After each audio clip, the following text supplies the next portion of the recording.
А сегодня мы заехали на интересный объект. Здесь произошла реновация дачного участка, который из нескольких поколений в поколение передается по наследству. Изначально планировалось еще поставить две печки. Одну в этом помещении, другую в смежном, в исторической части.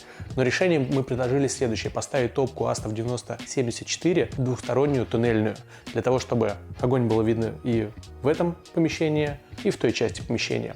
Сама историческая часть, где наш заказчик провел свое детство, она осталась практически нетронутой. Произошли некоторые изменения, конечно же, мебель же более современная, но при этом стены сохраняют те воспоминания, наверное, ту энергию, которая была тогда, раньше, в детстве. В этом проекте у нас удалось подружить новое с историческим. Тем самым мы не разделили два помещения в одном доме, а мы их объединили в одно целое. Это дорого стоит.